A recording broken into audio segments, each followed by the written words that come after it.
tirar o som.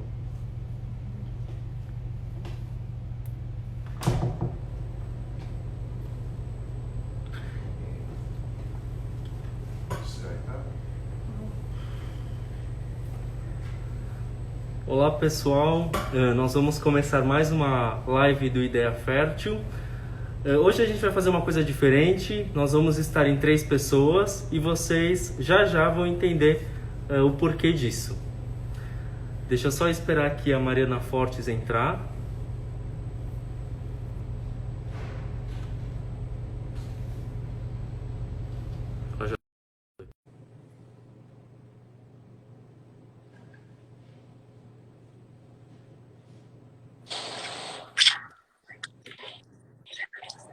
Olá! Oi, Mari, tudo bem? Oi, Mari, tudo bem? Tudo bem, Mari? Tudo bem, Mari? Tudo bem, Rafa? Pessoal, só para apresentar para vocês, a Mari, carinhosamente Mari. A Mariana Fortes, Ela é coordenadora administrativa da unidade do Poema. Olá, gente. Boa tarde, tudo bem? Sejam bem-vindos, todos e todas. Ivan, queria agradecer pelo convite. Rafa, agora eu estou te vendo, obrigada pelo convite. Sou apaixonada por essas duas áreas de enfermagem e laboratório, tenho um respeito, uma admiração enorme por esses dois, então estou super feliz aqui de poder compartilhar com vocês essa live, ser mediadora. Bom, gente, então quero apresentar a vocês, né, a Rafaela Medunho, é nossa enfermeira lá da unidade de Santo André, ela é coordenadora ambulatorial. Ela é pós-graduada em enfermagem obstétrica, ela tem MBA executivo em gestão hospitalar e trabalha com a gente há 11 anos. Obrigada, Rafa. Imagina. E o Ivan Yoshida, ele é biomédico com habilitação em reprodução humana assistida, pós-graduado em fertilidade conjugal, mestre em genética reprodutiva e ele é coordenador dos laboratórios de reprodução assistida do Ideia Fértil de Santo André e de Moema. E atua como embriologista há mais de 10 anos, inclusive fora do Brasil. Obrigado pela apresentação. Obrigada, Mar. Boa tarde a todos.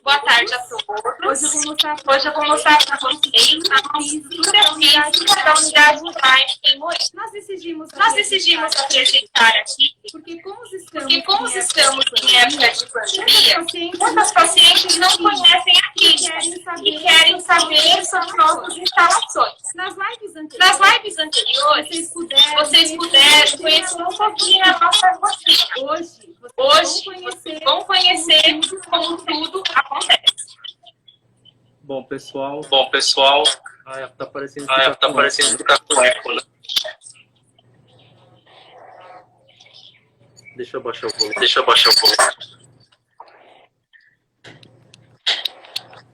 Peraí, gente. A gente vai arrumar aqui as coisas. Vocês sinalizam pra gente se tá dando pra escutar. Melhorou?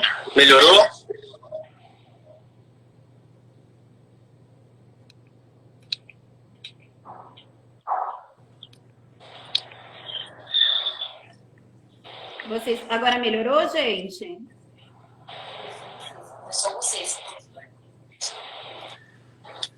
Bom, pessoal, Como vocês podem ver, a gente está aqui usando tudo paramentado. Nós estamos aqui na clínica da unidade Moema e nós vamos fazer um tour aqui para vocês conhecerem. Eu no laboratório e a Rafa no centro cirúrgico.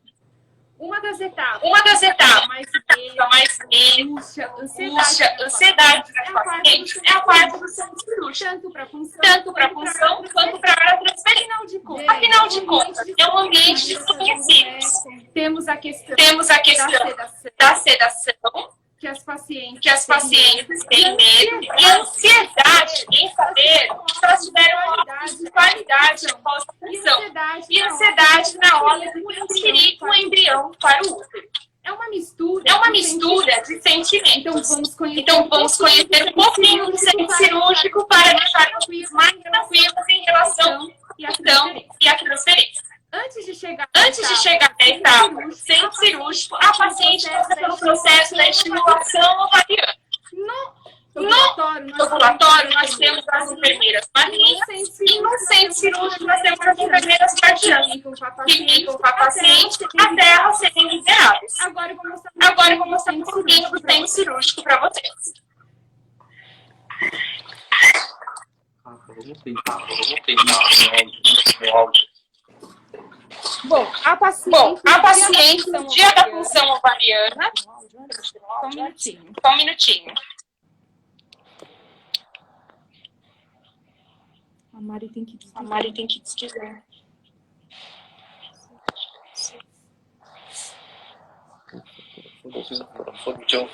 Deixa eu pegar.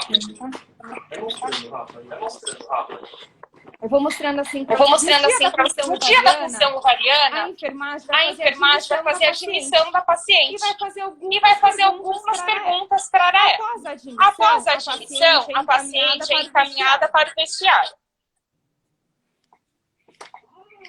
Aqui é o vestiário, onde a paciente vai fazer a troca de roupa, vai colocar o avental apropriado para o centro cirúrgico. E aqui estão os armários onde a paciente pode guardar as bolsas, as roupas. Após a paciente colocar o avental, a equipe de enfermagem vai funcionar um acesso venoso e vai encaminhar a paciente para a sala de cirurgia. Então, a equipe de enfermagem, essa é a sala de cirurgia. A equipe de enfermagem vai deitar a paciente na maca, vai monitorizar a paciente, porque ela vai ser submetida a uma anestesia, e só vai colocar a paciente em posição ginecológica quando o médico entrar na sala. A punção ovariana, ela é guiada pelo ultrassom. Aqui na sala de cirurgia, nós também realizamos os procedimentos masculinos e também realizamos as transferências embrionárias a fresco e congelado. Se a paciente fizer a transferência a fresco ou congelado com anestesia, ela vai ser também monitorizada. A transferência também é guiada pelo ultrassom. Como vocês podem perceber, aqui na sala de cirurgia tem um quadro de cirurgia onde é colocado o nome da paciente, o médico e o procedimento. Nós temos também aqui as placas aquecedoras que o Ivan vai falar um pouquinho para vocês. Bom, para onde vão os óvulos captados da punção? E da onde vem o embrião que vai ser transferido para o útero? Eu vou passar agora o celular para o nosso embriologista Ivan, assim como é feito na punção. E ele vai mostrar para vocês o laboratório. Oi, pessoal. Acho que melhorou, né, o som. Eu acredito que sim, Ivan. Pelo menos está bem positivo aqui o retorno dos pacientes. Pessoal, como vocês viram, essa daqui é a janelinha que a gente tem contato com o centro cirúrgico. A gente chama de pass-through. Aqui dentro tem uma placa. Vocês vão ver, vou mostrar para vocês que dentro do laboratório de embriologia existem várias placas. E essas placas todas elas são aquecidas. Isso justamente para manter a temperatura do embrião. A Rafa voltou aqui. Deixa eu mostrar aqui para vocês todo o laboratório. Então aqui a gente tem um microscópio invertido, 2 lupas e as incubadoras. Esse aqui, pessoal, é o microscópio onde a gente checa os embriões, onde a gente faz o processo de fertilização, né, que a gente injeta um espermatozoide dentro do óvulo e também faz a biópsia embrionária. Aqui a gente tem a lupa. Essas lupas a gente faz a manipulação dos óvulos, né, na coleta dos óvulos nós identificamos os óvulos por aqui e também fazemos a transferência. E aqui essas são as nossas incubadoras, né, a gente guarda os embriões aqui nessas incubadoras, elas simulam como se fosse o útero da mãe. Como vocês podem ver, ó, não sei se dá para vocês verem aqui, a temperatura ela fica sempre próxima do corpo, né, para mimetizar o máximo possível. Então, as mesmas concentrações de CO2 e oxigênio que fosse do corpo para o embriãozinho não sentir a diferença. Eu vou mostrar para vocês lá fora agora. Aqui dá para vocês verem que tem uma pia, né? Então, sempre quando a gente entra no laboratório, tem essa pia para a gente lavar as mãos. Isso aqui, azul, no chão, é um tapete. Então, sempre quando a gente entra no laboratório, pode ter algumas sujeiras que ficam grudadas no sapato. Então, a gente sempre pisa aqui para tirar todas as sujeiras e manter sempre o laboratório bem limpo. Vocês estão vendo aqui, isso daqui é uma lousa que a gente preenche com os procedimentos que a gente tem do laboratório. Nessa lousa, a gente coloca o nome da paciente, qual procedimento que os casais vão fazer, né? Justamente porque no laboratório tudo acontece com horário marcado. Então é uma forma da gente se programar. Vou mostrar para vocês agora o laboratório de andrologia. Esse aqui, pessoal, é o laboratório de andrologia. Então, depois que o homem faz a coleta do sêmen, a gente traz a amostra de sêmen para cá e faz o processamento seminal neste laboratório.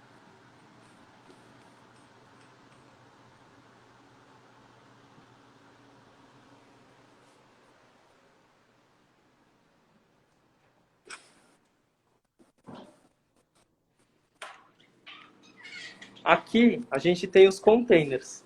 Nesses containers a gente deixa guardados óvulos, espermatozoides, embriões. Daqui a pouco a gente vai falar mais sobre isso e eu vou mostrar um pouquinho melhor para vocês.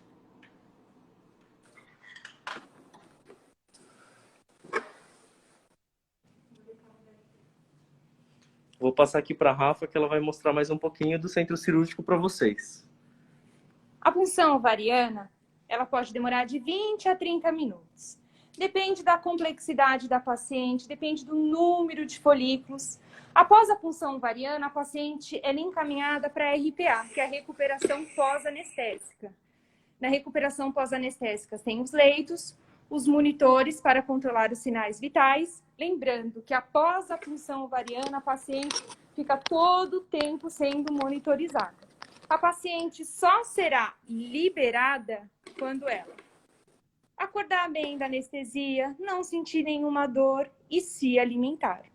Após as transferências embrionárias, as pacientes também são encaminhadas para a RPA, onde elas vão ficar alguns minutinhos e depois serem liberadas. Pessoal, tem algumas pessoas que às vezes têm dúvidas de como que é uma salinha de coleta. Eu vou mostrar para vocês aqui como que é a sala de coleta da unidade de Moema. Ó, então aqui é a sala de coleta.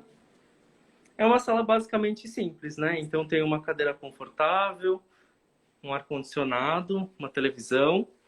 E aqui tem uma janelinha também, igual a que vocês viram lá no laboratório, que chama de pass-through. E aí o paciente, assim que ele faz a coleta, ele toca a campainha aqui e aí tem uma campainha luminosa lá no laboratório para a gente saber que o paciente fez a coleta do sêmen.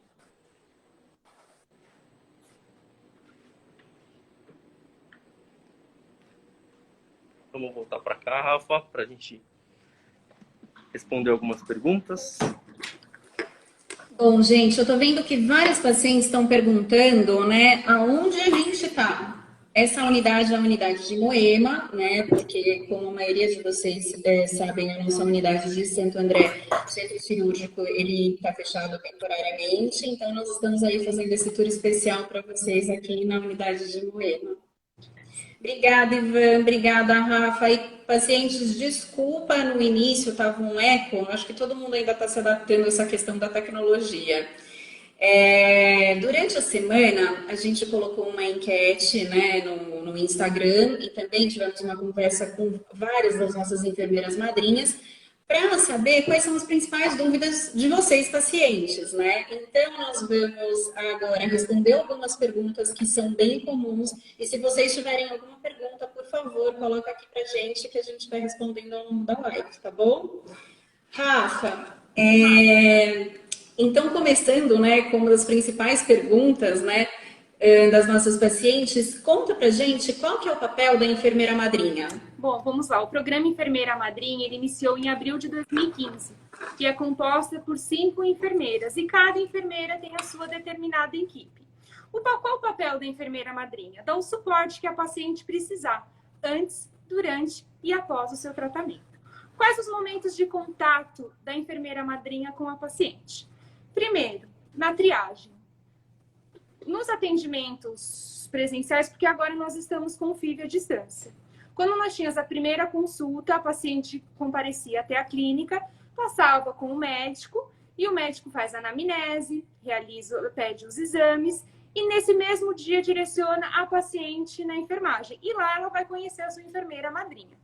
Se durante essa etapa a paciente tiver alguma dúvida em relação ao exame que o médico solicitou, se a paciente precisar de alguma justificativa de algum exame, ela pergunta para a sua enfermeira madrinha.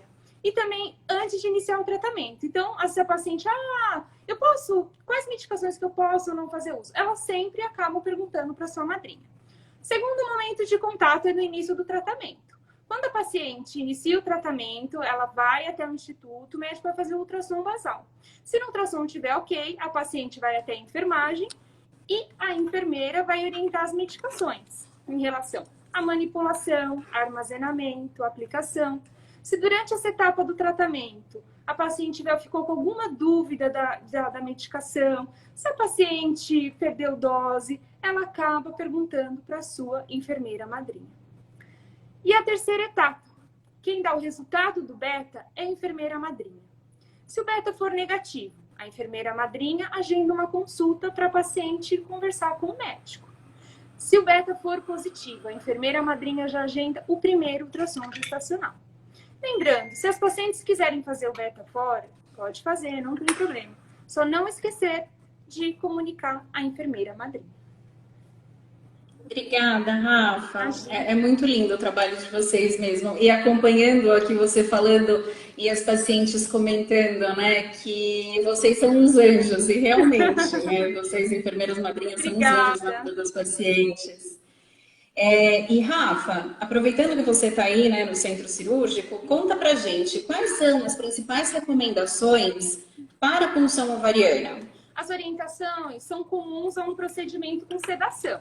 Então, nós orientamos a paciente chegar com 1 hora de antecedência. É obrigatório a presença do acompanhante. O paciente tem que estar em 8 horas de jejum absoluto até de água. No dia da punção, a paciente não pode ir com nenhum adorno, maquiagem, perfume, esmalte escuro. E a paciente tem que estar com o cabelo seco.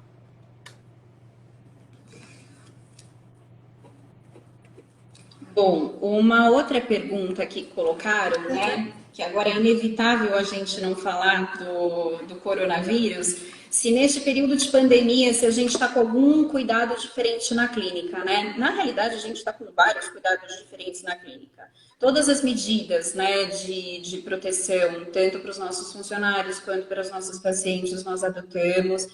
Medidas de distanciamento social na própria unidade, espaçamento de agendamento nos horários, tanto das consultas presenciais, nos casos autorizados, quanto nos procedimentos.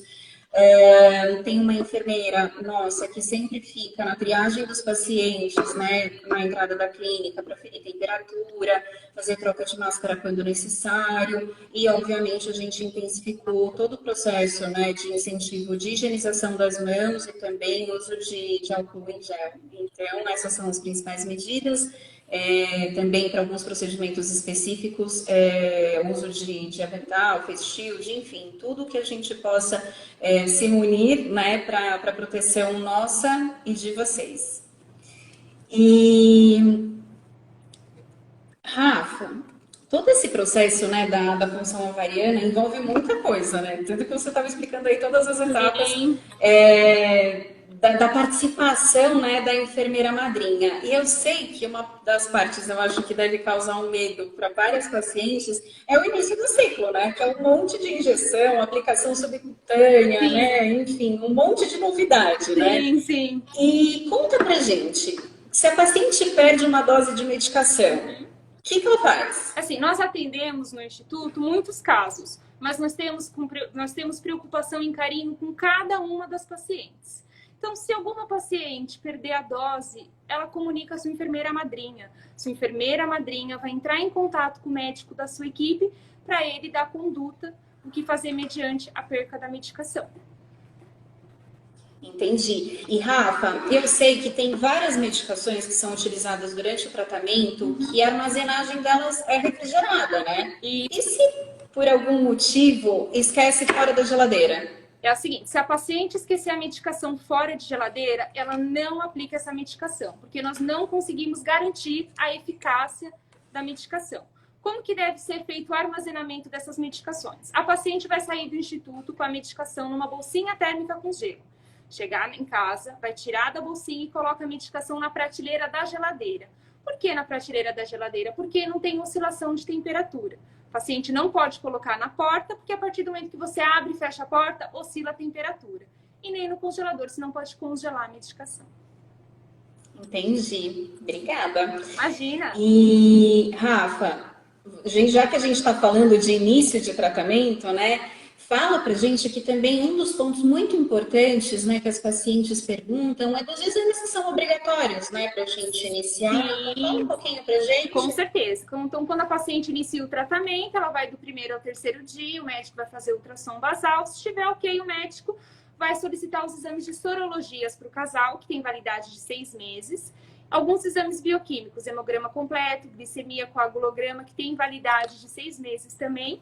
E o casal também tem que fazer o Zika vírus IgM. Esse tem validade de 30 dias. É claro, cada caso é um caso. Se o médico achar necessário ao paciente, antes de fazer o ultrassom, colher o exame hormonal FSH, que é feito do primeiro ao terceiro dia do ciclo, o médico vai solicitar. Então, o médico vai avaliar o quadro clínico da paciente e, se precisar de um exame específico, o médico vai solicitar. Obrigada. E eu estou vendo aqui, né, que as pacientes estão perguntando, né, sobre as transferências embrionárias. O Dr. Caio até já respondeu. Pacientes que estão com dúvidas em relação ao retorno das transferências, entrem em contato com a enfermeira madrinha para maiores informações.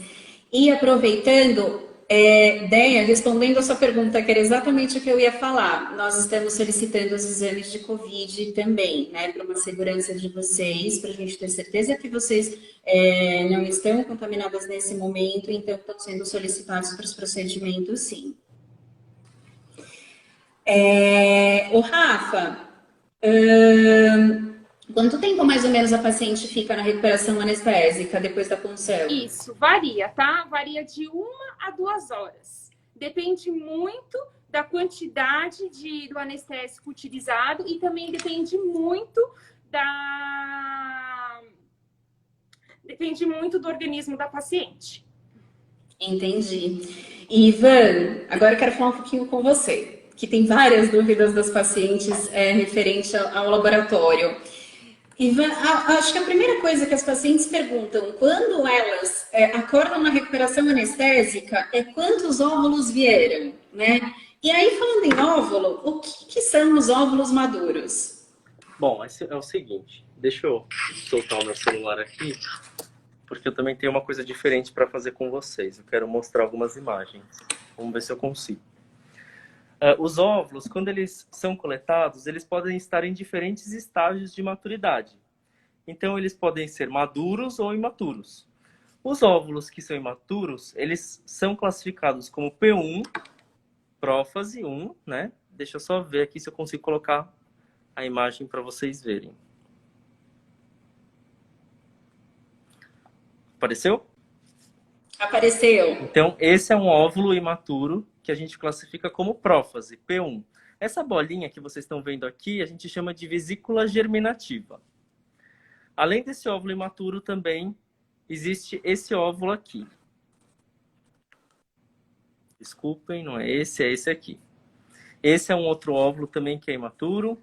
Ele é chamado de M1, metáfase 1.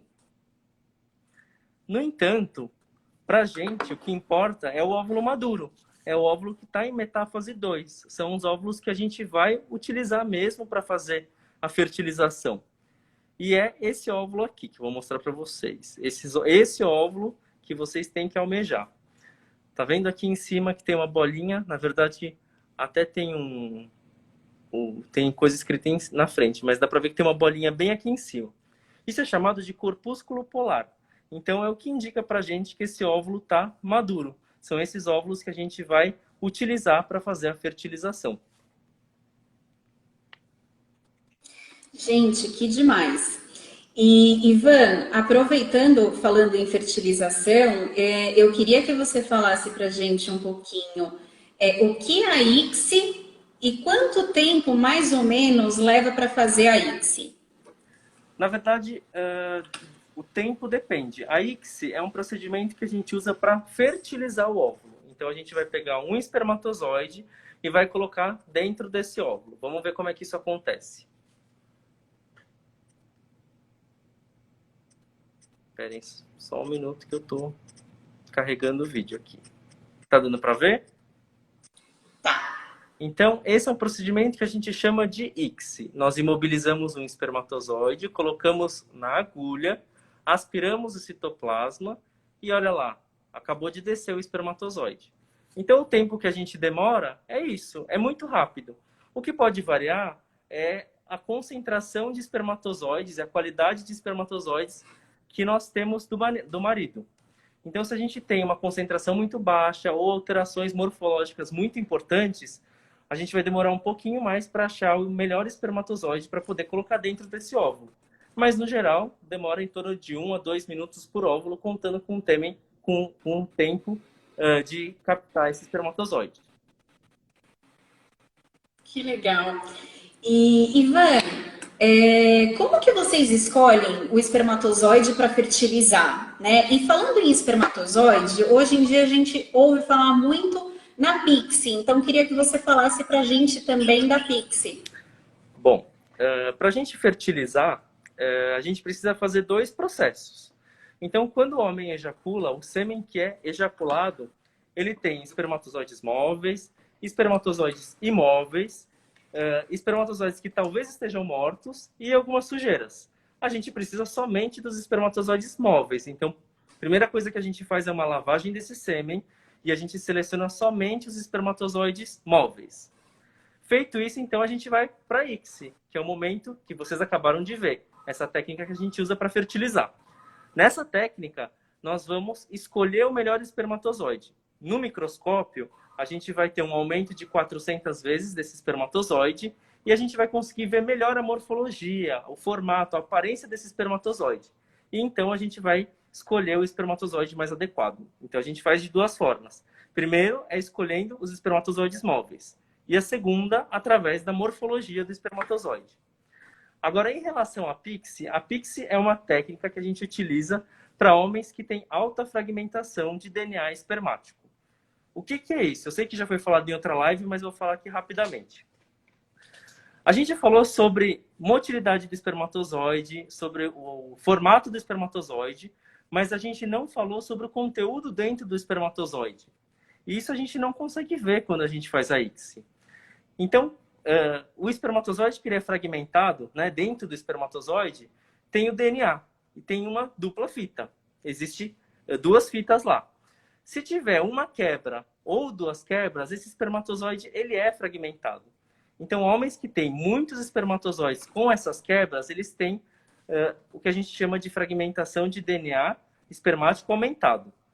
O que pode acarretar isso? A gente pode ter uma falha de fertilização, a gente pode ter um desenvolvimento do embrião um pouco pior, a gente pode ter aborto de repetição, falha de implantação. E para evitar isso, escolher um espermatozoide bom em relação à fisiologia do espermatozoide, a gente precisa utilizar essa técnica que é chamada de PICSI. Então a PICSI, eu vou colocar um vídeo aqui para vocês, porque só falando aqui também eu imaginei que fosse ser difícil. Não é essa. Espera que está carregando aqui. Olha aqui. Então a PICSI, na verdade, é uma placa em que a gente faz uma seleção antes da ICSI. Nessa placa tem um ácido. E aí ela atrai os espermatozoides nesse ácido que são mais maduros. E os espermatozoides que são maduros, teoricamente eles são menos fragmentados ou não fragmentados, eles ficam grudados. Vocês estão percebendo que tem alguns espermatozoides que nadam livremente e outros que estão grudados? Então esses que estão grudados são os espermatozoides que interessam para a gente. São os espermatozoides que não têm fragmentação. É essa que é a técnica de PICSI. Entendi. E aproveitando, gente, para vocês que eventualmente não querem sair de casa por conta da pandemia, o Ideia Fértil agora disponibilizou os exames andrológicos, né? Então, espermograma, teste de fragmentação de DNA espermático, de uma nova forma, né? Nós encaminhamos o kit e vocês conseguem fazer a coleta domiciliar. Então, isso também ajuda bastante e antecipa aí esses passos para o início do tratamento. Então, se vocês quiserem mais informações, é só entrar no site do Instituto Ideia Fértil, que é ideiafértil.com.br, para mais informações sobre os exames andrológicos. E, Ivan, falando de fertilização e tudo mais, quem passa as informações, né, dessa parte laboratorial para os pacientes? Ela. É a Rafa, a enfermeira madrinha e a equipe dela. Então, todo o contato que a gente faz do laboratório, né, todas as informações que a gente tem do laboratório, nós conversamos com a enfermeira madrinha e ela passa para todas as pacientes que elas cuidam. Às vezes, vocês vão se deparar com a falta de informação em alguns dias. Por exemplo, no dia 2 de desenvolvimento do embrião, no dia 4, né? Mas não pensem que a enfermeira madrinha esqueceu de mandar mensagem para vocês ou que nós do laboratório esquecemos de checar o embrião de vocês. Não. É que no dia 2 e no dia 4, o embrião ele tem algumas informações que não são tão importantes para a gente avaliar. Então, nós não avaliamos. Nós não tiramos o embrião da incubadora, porque a gente acredita que fazer isso, a gente vai expor um embrião a uma condição ambiental que, na verdade, não vai ser tão importante e interessante para a gente. É melhor manter ele lá, guardadinho dentro da incubadora, que ele vai crescer e se desenvolver melhor. Entendi. E, Ivan, falando, né, dos embriões, que os pacientes aí que estão com os embriões congelados estão sofrendo agora nessa época de pandemia porque não estão conseguindo transferir, e aí elas se deparam lá com o relatório, com a classificação dos embriões, é um monte de letra e número. Conta pra gente, o que é essa classificação morfológica dos embriões? Como que vocês fazem isso? Olha, pacientes, primeiro, eu sei que quando vocês veem aquele relatório, parece uma sopa de letrinha para vocês, às vezes vocês não entendem o que nós embriologistas estamos tentando passar para vocês. Então, eu vou mostrar algumas fotos aqui para ficar de uma forma mais simples, ou pelo menos tentar. Mas, eventualmente, óbvio que se vocês tiverem alguma dúvida, vocês podem mandar por aqui ou conversar com a enfermeira madrinha de vocês, que elas também sabem fazer a classificação dos embriões já. É importante que a gente saiba que quando a gente fala de classificação morfológica de embriões, existem 2 estágios diferentes. Então, tem embriões em estágio de clivagem, que são embriões em dia 2 e dia 3, e embriões em estágio de blastocisto, que eles são embriões que chegam ao seu último estágio no dia 5, 6 e 7. Quando vocês veem no relatório de vocês um número e uma letra, no 3º dia, deixa eu mostrar uma foto aqui para vocês verem. Por exemplo, esse embriãozinho aqui. Quando vocês veem um número e uma letra, o número significa a quantidade de células. Então, tá vendo cada uma dessas bolinhas que tem aqui? Isso são células. A gente conta cada uma dessas células para avaliar o embrião no dia 3. E em relação à letra, ela está relacionada com a fragmentação. O que é fragmentação? Bom, fazendo uma analogia, se a gente pegar um pão francês, por exemplo, e a gente partir esse pão francês no meio, vai sobrar algumas migalhas. Essas migalhas, se a gente for pensar no embrião, é como se fosse quando o embrião está fazendo a divisão celular. Quando essas células elas estão se dividindo, pode sobrar também essas migalhas que a gente chama de fragmentação. São restos de citoplasma que não têm DNA. Essa fragmentação, a gente faz essa classificação de A até D. Quanto menos fragmentação tiver, melhor, né? Porque essa fragmentação ela fica entre as células, ela acaba atrapalhando com que tenha uma interação entre as outras células. Esse embrião, como vocês podem ver, ele tem pouquíssima fragmentação ou quase nada. Então, essa é a classificação que a gente daria como A, até 10%. Esse aqui é um outro embrião. Percebam que tem algumas bolinhas aqui embaixo, ó. Aqui do lado tem algumas sujeirinhas também. Esse embriãozinho já tem algumas fragmentações. Bom, esse embrião ele tem um pouco mais de fragmentos que o anterior. Ele tem entre 11% e 25%. Então, nós classificaríamos como B. Quando tem um pouco mais dessas sujeiras, desses fragmentos, como nesse embrião aqui, vocês podem ver aqui ao redor tem bastante fragmento, entre 26% e 50% a gente classifica como C. E quando tem mais de 50%, percebam que tem bastante fragmento, esse embrião ele é classificado como D. Agora, em relação a blastocisto, vamos colocar uma fotinho aqui também. Eu estou aqui na frente, mas dá para vocês verem um pouquinho dessa foto. O blastocisto vocês vão ver um número e 2 letras. Então, como vocês podem ver aqui, o 4 está relacionado com a expansão, é o tamanho desse blastocisto. Conforme ele vai crescendo, ele vai aumentando de número. A primeira letra é a massa celular interna, que está bem aqui, ó. Eu estou cobrindo, mas eu vou mostrar depois melhor para vocês. Essa massa celular interna é a que vai dar origem ao bebê, depois, né? E a segunda classificação, que está aqui em verde, é o trofectoderma, que são todas essas células que estão aqui ao redor. Essas células vão dar origem à placenta e aos anexos placentários. Vamos entender o que significa agora, mais detalhadamente, as letras e o número. Bom, quando a gente tem um blastocisto 1, é um blastocisto inicial ainda. Percebam que tem pouca cavidade, ele ainda está bem inicial, quase que parecem células. Conforme ele vai crescendo, ele chega ao estágio de blastocisto 2. Percebam que aqui ó, já tem um formato de estrelinha aqui, isso é a cavidade. Essa cavidade ela já está um pouquinho maior. E chegamos ao blastocisto 3. Tá vendo esse pedaço aqui, ó, retinho? Às 9 horas aqui? Isso daqui, esse agrupamento de células é chamado de massa celular interna, né? Como eu mostrei para vocês já anteriormente. A partir desse dia, a gente tem a diferenciação da massa celular interna e do trofectoderma. Então, a gente consegue ver bem direitinho essas células que estão ao redor aqui, que é o trofectoderma, e a massa.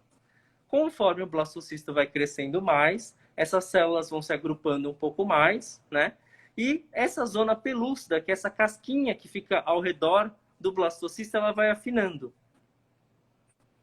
O blastocisto, que é chamado de blastocisto 5, ele já cresceu bastante. Olha o tamanho dele. Olha a massa celular interna aqui. Bem definida, bonita, né? Percebam aqui em cima, está um pouco difícil de ver, mas aqui em cima tem algumas células escapando. Vocês estão vendo? Isso aqui a gente chama de hatching. Então, a gente espera que o embrião comece a crescer tanto que algumas células comecem a sair.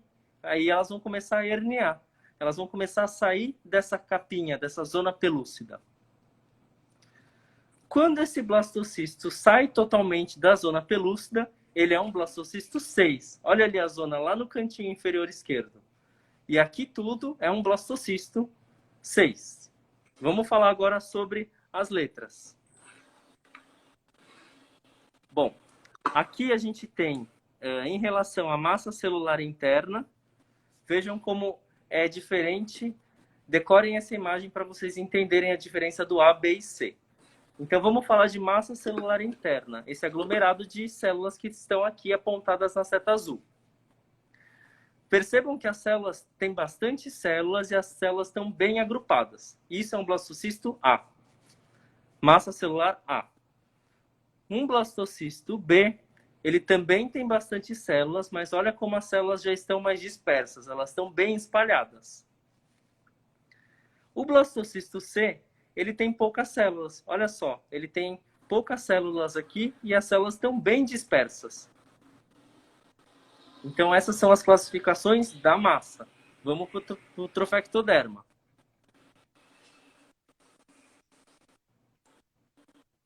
O trofectoderma A, né? Vocês conseguem ver ali apontando na seta verde. São essas células que estão ao redor de todo o embrião. Essas células elas estão bem delimitadas, elas estão gordinhas, bonitas. Isso é um blastocisto com trofectoderma A. Um blastocisto com trofectoderma B, ele também tem bastante células, né? Mas elas não estão tão bem definidas, estão bem agrupadas. Olha ali só, em cima elas estão bonitas, mas aqui embaixo essas células já não estão num formato tão legal. Então, por isso que a gente classificou como B. Um blastocisto C, percebam só ao redor, tem poucas células. E as poucas células, elas estão num formato pior. Por isso nós classificamos como C. Então, agora que vocês já sabem o que é embrião em estágio de clivagem, como se classifica blastocisto, AA, CC, enfim. O que vocês têm que ter em mente é que a classificação morfológica ela é importante, mas ela não é decisiva. Então, quando você tem um embrião 4CC, você não pode ficar triste, você não pode achar que você não tem chance. Porque você tem chance sim. Mesmo os embriões que têm classificação pior, eles têm um potencial de implantação, né? Não é porque ele é um embrião pior que ele não vai implantar. E também, se você tem um blastocisto AA, infelizmente também não é uma garantia que você vai engravidar, né? É uma classificação subjetiva. Nossa, quanta informação, Ivan. Mas acho que agora ficou um pouco mais claro para os pacientes entenderem essa sopa de letrinhas, né? Eu espero que sim. Ivan, aonde que os embriões são guardados? Vamos mostrar para os pacientes, para elas ficarem tranquilas, com o coração em paz, que a gente está cuidando dos embriões delas. Gente, vocês viram a incubadora, né? Então, durante o desenvolvimento embrionário, eles ficam lá naquela incubadora, que eu até mostrei aquela tela, que está super bem controlada, que todos os dias nós, embriologistas, medimos a temperatura, vemos se o CO2 está adequado. Depois que ele sai da incubadora, ele pode ser congelado. E aí ele é congelado da seguinte forma. Não sei se vocês têm essa imagem, mas eu vou mostrar para vocês. Eu criei aqui uma simulação para vocês verem, tudo com o meu nome. Rafa, você pode filmar aqui, por favor? Com certeza.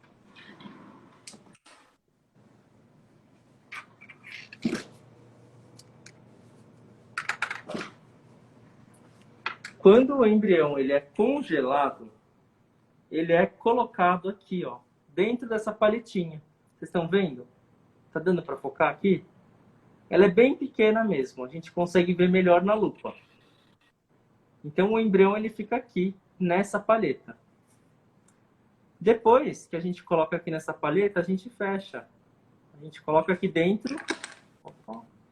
A gente coloca aqui dentro, tá? E a gente sela essa paleta. Eu tenho uma imagem para mostrar para vocês como que fica o embrião na paleta.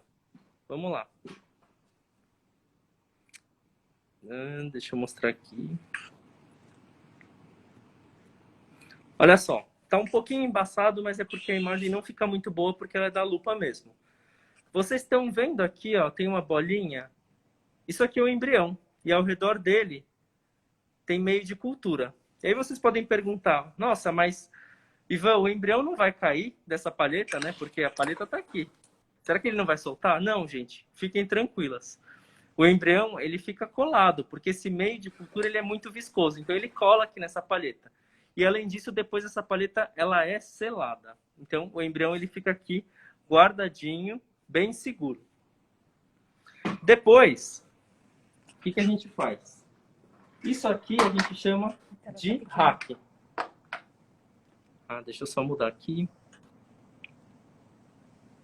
Isso aqui é chamada de rack, é uma rack metálica. Lembrando que todo esse procedimento agora que a gente está fazendo aqui seria no nitrogênio líquido, tá? Mas a gente só está simulando. A gente guarda essa paleta aqui dentro. Deixa eu só mostrar para vocês.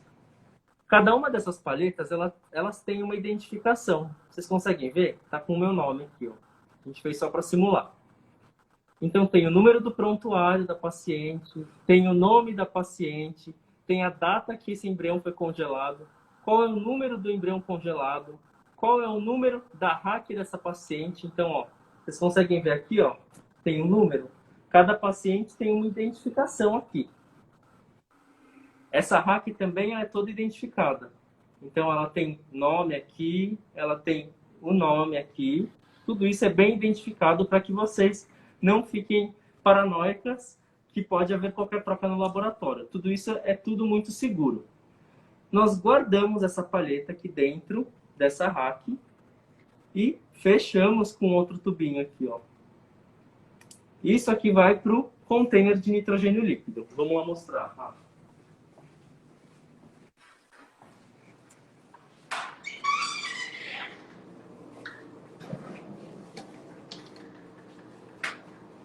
Isso aqui, pessoal, é o container. Então, dentro desse container, tem vários canisters desse, né? E dentro desse canister, a gente armazena essas racks. Olha só quantas racks tem aqui. Você consegue mostrar? Eu não consigo expor mais, porque isso aqui tem que ficar aqui dentro do nitrogênio. Mas existem várias dessa rack, e essa rack ela é depositada ali no nitrogênio líquido. Algumas pacientes até me perguntaram se nesse período de pandemia tem alguém cuidando disso. Eu até fiz um vídeo, sim, nós estamos cuidando disso, sim. Nós fazemos o controle de qualidade todos os dias, nós medimos a altura do nitrogênio, então fiquem tranquilos que eles estão bem cuidados. Para vocês verem, gente, tudo é feito, né, com dupla checagem, com o máximo possível de identificação, para que a gente garanta, né, a segurança de todo o processo. É um trabalho super sério e que nós do Instituto, né, priorizamos muito para que vocês fiquem tranquilas, né, durante todo o processo de vocês aí de vitrificação de óvulo, de congelamento de embrião e até mesmo de amostra seminal. E, Rafa, vou falar um pouquinho com você agora, né? Voltando a falar das enfermeiras madrinhas, né? Que enquanto tudo está acontecendo lá nos bastidores do laboratório, vocês que estão ali junto das pacientes, tentando confortar, passar o máximo de informação. Se a paciente se identificou muito com uma equipe, mas por algum motivo ela quer trocar de enfermeira madrinha, ela pode durante o tratamento? Pode. Ela pode trocar da equipe e continuar com a sua enfermeira madrinha ou vice-versa. Pode sim. E ao contrário também, assim, se eu adoro minha enfermeira madrinha, mas eventualmente eu quero mudar de equipe, eu posso também? Pode também. Então, é super flexível para a gente conseguir aí dar todo o suporte para os nossos pacientes de acordo com os gostos. Com certeza. Que bom. Ivan, deixa eu te fazer uma pergunta. Eu acho, né, que a maioria das pacientes tem muita dúvida em relação à biópsia dos embriões, né? E antes da gente falar em biópsia, né, você mostrando a imagem aonde fica o embrião, ele é tão pequenininho. Como que vocês fazem para manipular? Gente, é óbvio que eu coloquei um vídeo aqui para vocês verem, tá?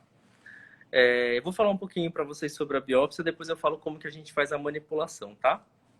Deixa eu só carregar aqui.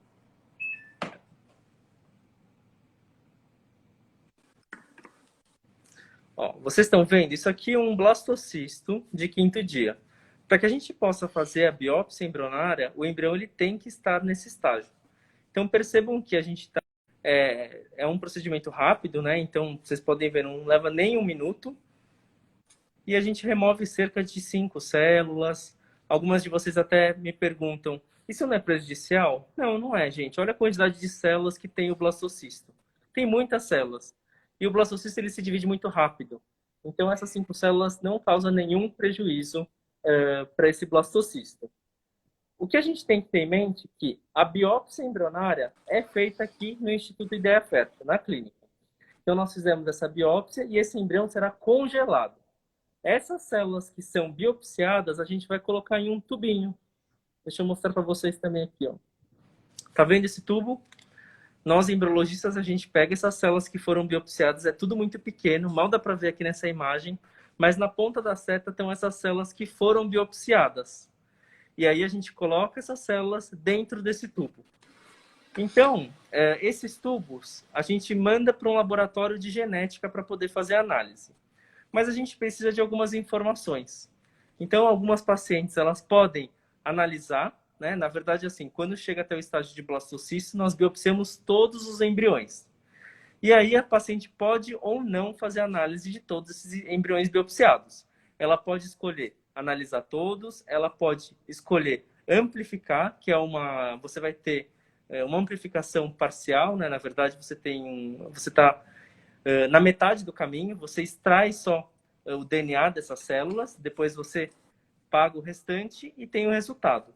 Ou você pode simplesmente armazenar. De repente, nesse mês o casal está sem dinheiro porque gastou muito, então no mês seguinte eles decidem fazer a análise, não tem problema, pode armazenar. Ah, esqueci de falar, em relação à manipulação, como que a gente faz essa manipulação? Gente, tudo é muito minucioso, né? É tudo muito pequeno. É uma pergunta legal porque a gente fala que é tudo microscópico, mas como que a gente pega isso? A gente tem um equipamento, que é esse daqui. Deixa eu só tirar essa imagem aqui. Isso aqui é como se fosse uma caneta, né? A gente chama de stripper.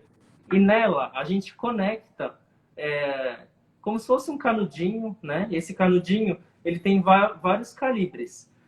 E aí, quando a gente aspira aqui, a gente consegue sugar o embrião. Então, toda a manipulação que é feita de placas é feita utilizando esse canudinho e essa caneta. Essa caneta, esse canudinho, ele tem vários calibres. Então, conforme o blastocista é maior, a gente consegue usar um calibre maior. Se ele é menor, a gente usa um calibre menor. Tudo isso para não esmagar ele ou para não sobrar muito espaço quando a gente aspira ele. Então, tudo isso é bem individualizado. Ivan, demora muito para fazer a biópsia? A biópsia é rápida, né? Como vocês viram no vídeo, é mais ou menos 1 minuto por embrião. E a gente demora mais ou menos uns 3, 4 minutos para fazer o tubing, que é o processo de colocar as células dentro do tubo. Ivan, eu vi uma pergunta logo no início da live, perguntando se qualquer embriologista pode fazer biópsia de embrião. Não. A biópsia de embrião é o procedimento mais delicado que existe na fertilização in vitro. Precisa de muito treino para poder fazer isso.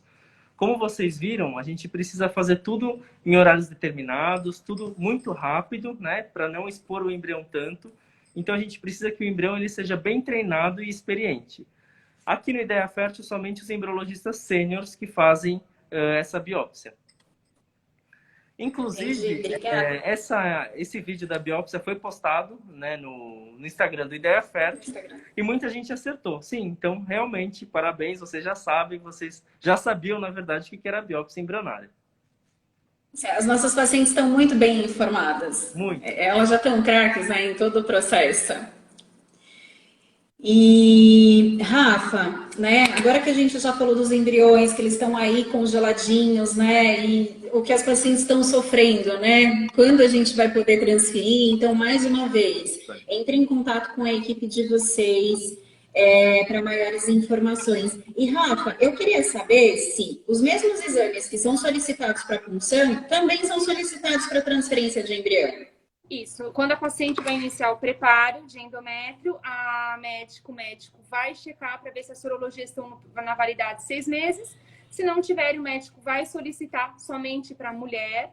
A paciente vai ter que fazer a sorologia do Zika vírus IgM, que tem validade de 30 dias. E, é claro, o médico vai ver o quadro clínico da paciente. Se precisar de um exame específico, o médico vai solicitar. E quais as recomendações para a transferência de embrião? As recomendações são chegar com meia hora de antecedência. A paciente tem que chegar até o instituto com a bexiga cheia e não pode esvaziar a bexiga. O paciente não pode vir com nenhum adorno, perfume, maquiagem, e nós orientamos a paciente trazer Ultrogestan no dia da transferência, porque após a transferência o médico vai colocar Ultrogestan. O momento da transferência é um momento muito importante para a paciente, é um momento de muita emoção. Então, o parceiro, o acompanhante, ele pode entrar na transferência. Só que ele não pode entrar com adornos, não pode estar com relógio, não pode entrar com celular, tem que estar de calça e sapato fechado. Entendi. E, Rafa, tem diferença de recomendação para a transferência de embrião congelado para a transferência de embrião a fresco? Não, o preparo é o mesmo. E quando que as pacientes fazem o teste, o beta-HCG? O beta-HCG depende do dia, depende do embrião que a paciente transferiu. Se a paciente transferir em D3, o beta é dentro de 12 dias, e se ela transferir em D5, o beta é dentro de 10 dias. Entendi. E, Ivan, como que é feita a transferência embrionária? Bom, a transferência embrionária no laboratório, óbvio que eu fiz aqui uma simulação para vocês verem, né? Deixa eu mostrar rapidinho que já está nos 5 minutos finais. Rafa, segura aqui, por favor. Então, a gente tem uma plaquinha dessa, né? Essa placa, obviamente, não tem nada, né? É só para simular para vocês. Aqui sempre tem o nome da paciente e o número do prontuário. E a quantidade de embriões que vão ser transferidos. Dentro dessa placa fica o embrião. Então, quando a gente vai fazer a transferência, existe o catéter externo e o catéter interno. O catéter externo é enviado para o médico e ele vai passar esse catéter pelo colo. E a gente vai, no laboratório, montar esse catéter colocando o embriãozinho aqui dentro. Então, a gente vai sugar o embrião que está aqui dentro e colocar ele aqui dentro desse catéter interno. Feito isso, a gente simplesmente fecha aqui